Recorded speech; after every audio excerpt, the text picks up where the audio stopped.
I'm Jimmy Lewis with Dirt Bike Test. We're in Packwood, Washington, the Pacific Northwest, riding Honda's new dual sport bike. This is Honda's entry into what we'll call the aggressive dual sport market. It's the CRF450L, and it's all new. It's Honda kind of coming from literally where the XR650L was 20 some odd years ago, and now we're here competing up against KTMs and the premium dual sport market. So the question is it better than a KTM? That's going to be a tough one to answer. Right away, it's heavier. Right away, it probably doesn't make exactly the same power, but it is a very emissions compliant bike. It's quiet. It's pretty much exactly what we expected it to be. So today we did a mixture of roads, trails, and paved roads. It was a real true dual sport loop. It was wet and slippery. We had roots and rocks. It was all the kind of stuff that probably the regular customer would take and ride this bike on. And for that, you start thinking about, where does this bike fit? Maybe you're coming from something like a DRZ 400. Maybe you're moving up from a CRF450L.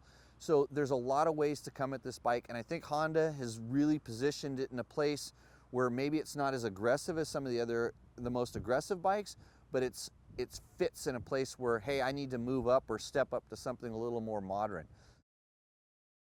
So we'll kind of break it down very quickly. The power is very subdued when you compare it to its motocross brothers. This engine architecture and character is very similar to the CRF450R motocross bike, or the RX, which is a competition off-road race bike. You look at it, there's a lot of the similar stuff, but then you start breaking stuff down. The suspension valving is different with the same components. They've done stuff to lower the chassis a little bit. It's got a little bit of a different shock linkage on it. There's a lot of emission stuff on this bike, and I don't think it's going to be as easy to, quote, modify it the way that a lot of, aggressive dual sport riders are used to, because the electronics are very complicated. But at the same time, it runs really well. It starts right up.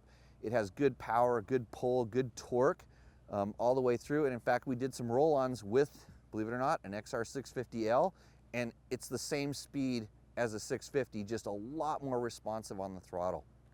So when you start talking about the suspension, for pretty much aggressive dual sport riding, it's good. It has a stiffer nature. The bike holds itself up, and it rides like more of a competition bike than a kind of a sacked out, lazy dual sport bike. The seat is stiff, the handling is precise, and it's everything you expect there. So it comes down to, what are you really going to do with this bike? It's going to take us a lot more time to break this thing down, ride it in some more familiar areas. We're getting roughly 44 miles to the gallon, so the gas tank size is adequate. The little things that are just Honda niceties, the brakes, the fit, the tightness of the bike, it's all really good. Very little vibration. And another Honda characteristic, if we like to call it a characteristic, everything about it's very smooth.